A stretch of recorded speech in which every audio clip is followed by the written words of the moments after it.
anak-anak juga berkompetensi, dia bisa membangun network, dia bisa membangun jaringan, dia bisa mendapatkan sedikit untuk uang jajan. Meskipun sebagian dari orang tua, tapi anak-anak itu udah berkembang, dia juga belajar akademis, dia juga belajar bisnis. Jadi dua paket dia dapatkan, itu keuntungan. Jadi kita punya space lebih luas ya. Memang lebih capek untuk memilih pilihan seperti ini. Nah, itu penting teman-teman, supaya anak-anak kita tuh mentalnya leader ya. Kalau mental leader itu anak yang punya konsep, anak yang punya visi, yang bisa mensupervisi, yang bisa membuat planning, perencanaan kapan dia mesti mengambil keputusan, bagaimana resikonya nanti ketika gagal, bagaimana resikonya nanti ketika BOP cuman balik modal, dan bagaimana caranya supaya mendapatkan keuntungan. Itu mental leader ya, mental kepemimpinan, bisa mensupervisi. Itu yang dulu mendapatkan label saya itu di tahun 2005-2006 ketika ngobrol sama supervisor dari Jarum, supervisor dari kapal api di Wisma Kompas sekarang Bolong Anyer. Itu masih keinget. Mas itu kelasnya udah supervisor, waktu itu saya nggak paham apa itu supervisor tuh, nggak ngeh teman-teman, baru ngeh setelah pulang sekian tahun. Oh ternyata omongan bapak itu seperti itu. Jadi mereka menilai dari cara berpikir saya, dari maintenance saya, dari ketika ada permasalahan bagaimana saya menyelesaikan, bagaimana saya mengambil kebijakan, dan bagaimana saya mengambil keputusan dalam momentum-momentum ketika mendapatkan permasalahan. Itulah mereka menilai, oh ternyata ini namanya supervisor. Kita bisa menganalisa, kita bisa merdil, kita bisa manajemen, kita bisa mengatur dengan sedemikian rupa. Itu kan ternyata dalam tanda petik nggak semua orang punya mental karakter seperti itu. Tuh bonus keberuntungan dari Gusti. Nah itu yang pada akhirnya menjadi mental. Makanya kalau teman-teman bercerita tentang kesulitan hidup, bercerita tentang masalah hidup, bercerita tentang nggak punya duit, bercerita tentang hutang, bercerita itu udah segocangan. Bullshit buat saya itu. Kalau misalnya masalah uang, hutang kamu berapa? Saya pernah mengalami masalah sampai utang miliaran.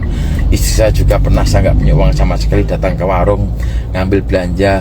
Begitu udah beli belanja ya kan nggak banyak, nggak sampai 10.000. Oh Mbak Eka, uangnya carry ya, ntar anak saya yang gede waktu masih kecil, nanti aku berubah. Nggak, tak tahu Mbak Eka ya, padahal nggak punya duit. Begitu saya punya, habis keliling jualan dapat duit, tak kasih ke istri, tadi utang 3.000 dibayar. Artinya apa teman-teman? Ketika kita membangun network, ketika kita membangun jaringan, ketika kita membangun circle komunitas, itu kita harus punya komitmen, disiplin, jujur, tertib, dan bertanggung jawab. Itu penting teman-teman. Begitu kita mendapatkan sekali kepercayaan dari orang lain, jangan pernah disalahgunakan. Karena kalau image branding kita tuh positif, image branding kita tuh bisa dipercaya, image branding kita tuh bertanggung jawab, orang akan memberikan trust, kepercayaan kita. Seiring dengan berjalannya waktu, naik levelnya, naik nilainya. Tetapi kalau kita baru diuji, utang cuma 500 perak, utang cuma 2.000, utang cuma 10.000 ke warung, ngomongnya nanti sore jadi besok pagi jadi lusa, yaitu harga kita, kelas kita cuma seperti itu. Makanya pilihan-pilihan itu kita kembalikan kepada kita. Kita nggak bicara mau menilai orang, tidak. Itu kita murni kita ajak untuk berdialektika imajinasi, untuk menjadi bahan renungan, untuk menjadi bahan pemikiran. Kalau apakah benar saya itu mau berubah menjadi lebih baik, apa benar saya itu benar-benar tidak merasa nyaman dengan hidup serba kesulitan, uang belanja telat, sanggup anak telat, tapi sikap, tindakan, kelakuan itu nggak make sense, nggak sesuai dengan apa yang menjadi pemikiran, dengan apa yang menjadi aplikasi dan tindakan. Ya kan, ya goodbye wassalam kalau seperti itu teman-teman. Makanya kan yang sering saya katakan kan saya gini, merasakan kesenjangan. Namanya kita berkeluarga, punya istri, ya pasti dia tumbuh dalam lingkungan keluarga yang berbeda, pasti berbeda. Kita punya ibu yang setiap hari dari kecil mengasuh kita aja masih banyak beda pendapat, apalagi kepada mertua laki-laki ataupun mertua perempuan, apalagi kepada ipar, apalagi kepada saudara, apalagi kepada tetangga. Ya jadi itu faktor-faktor eksternal. Makanya kita harus bisa memetakan mana faktor eksternal, mana faktor internal. Kalau sesuatu yang dari luar, faktor eksternal itu nggak bisa kita utak-utik teman-teman, nggak bisa, itu udah final. Tetapi kalau faktor internal, sesuatu yang ada di dalam diri kita itu, kita bisa dialektika, kita bisa komunikasi dengan membangun logika tadi kan. untuk mendapatkan kejernihan hati ya, kejernihan pikiran itu penting. Bismillahirrahmanirrahim.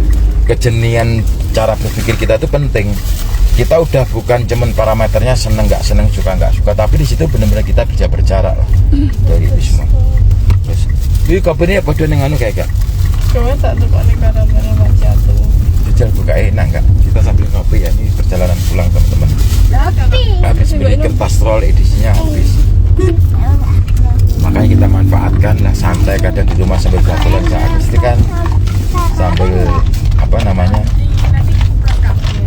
dalam perjalanan. Betul gini Pak, itu judusnya tau kepo aku sih. Ini anak-anak Bismillahirrahmanirrahim. Karamel macchiato. Pahit. Pahit. Pahit. Ngopi mas, ngopi monggo. Kita sambung lagi. Kita temanya kan tadi meluas ya, jadi dari era generasi perintis, tema dasarnya generasi pewaris, generasi penghancur. Jadi teman-teman ya, seperti beberapa yang saya tuliskan kan, kejernihan hati itu sangat mempengaruhi ya opini, perspektif ketika kita menilai sesuatu peristiwa yang terjadi dalam kehidupan. Jadi sebenarnya bukan faktor di luar itu kita rubah menuruti keinginan kita, bukan, tapi bagaimana caranya kita tuh memaknai setiap peristiwa yang terjadi di dalam kehidupan itu tergantung dari kacamata kita. Kacamatanya kita dari mana? Melihat perspektif itu kalau dari utara, dari selatan, dari timur, dari barat, dari atas, dari bawah. Itu yang kita katakan sudut pandang cakrawala. Nah, tetapi teman-teman yang merubah karakter, kepribadian, kebiasaan, kelakuan hidup pada diri kita ini itu karena udah terbentuk oleh konstruk. Kita tumbuh dalam keluarga yang bagaimana, sekolah gurunya bagaimana, lingkungan circle pertemanannya bagaimana, itu udah menjadi kepribadian kita, sikap. Makanya yang ada di dalam sikap karakter saya juga kan banyak dipengaruhi oleh circle orang-orang yang ada di sekitar lingkungan saya. Untungnya orang-orang itu mengajarkan kepada saya yang satu nggak pernah ada benar, selalu salah semua. Itu yang membuat saya terus berpikir, yang membuat saya terus belajar, yang membuat saya nggak malu untuk bertanya kepada ahlinya ketika memang saya nggak tahu. Karena apa teman-teman ya, segala sesuatu yang sudah menjadi kemelekatan di dalam mindset pikiran kita yang terjadi turun-temurun dan tinular berpuluh-puluh tahun itu kan nggak mudah. Nggak cuma butuh kesadaran, nggak benar-benar nggak cuma butuh kesabaran, tapi butuh napas panjang yang luar biasa untuk merubah itu. Kita cuman dari perenungan, dari tafakur, dari kontemplasi, dari akhirnya kita berpikir kan, noise kita setelah kita bercermin, setelah kita ngaca diri itu kan kita tahu, oh ini sikap saya ngomong sama istri aja salah paham, ngomong sama anak aja nggak bener, apalagi berdialektika berkomunikasi dengan orang lain. Kita jangan gengsi, jangan ego ya, meskipun kepada anak kita, kepada pasangan hidup kita ya kita mau elegan. Oh saya salah, ini nggak benar, ini nggak boleh kita pertahankan, ini harus kita potong siklusnya, karena nggak bagus, nanti nggak akan membuat kualitas hidup kita menjadi lebih baik teman-teman. Itu poin yang pertama. Makanya butuh potong siklus.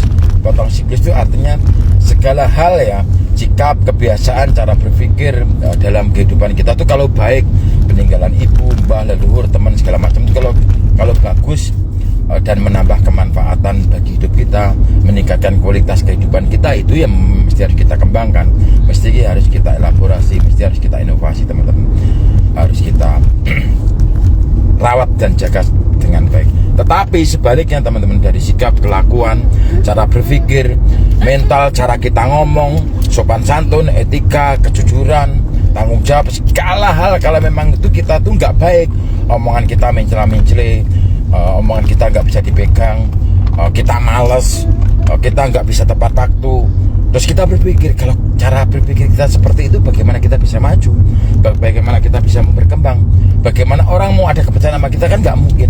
Oh ini nggak bener, apalagi kalau sampai ditiru oleh anak-anak kita kan. Nah itu makanya butuh potong siklus. Nah segala sesuatu meskipun peninggalan dari ibu, dari nenek moyang, dari leluhur, kalau tidak menambah kebermanfaatan bagi kita, tidak meningkatkan kualitas hidup kita menjadi lebih baik, itu mesti harus kita potong. Kenapa kita potong? Supaya tumbuh nanti sikap-sikap parameter yang baru. Jadi supaya apa namanya, memorinya nggak penuh. Gitu Bu, alon-alon Bu, supaya memorinya nggak penuh teman-teman. Jadi seperti itu. Jadi kan diri kita itu kan bagian dari konstruk ya, orang-orang yang pernah mengasuh kita, guru ngaji kita, guru di sekolah kita, orang tua kita, pak kita, budi kita, paman kita, mbah kita, tetangga kita, siapapun yang pernah berinteraksi dengan kita tuh secara nggak langsung telah membuat konstruk pada diri kita. Nah makanya kalau kita rasakan sampai hari ini, sampai kehidupan kita, ketika kita bekerja, ketika kita berwirausaha, kok nggak bisa maju, kok nggak bisa berkembang, itu makanya butuh kontemplasi, butuh refleksi, untuk melakukan evaluasi ngaca diri tadi. Jadi kita jadi tahu mulai seleksi alam, oh ini sikap, karakter, kepribadian dari diri kita nggak bagus, itu yang mesti kita harus robohkan.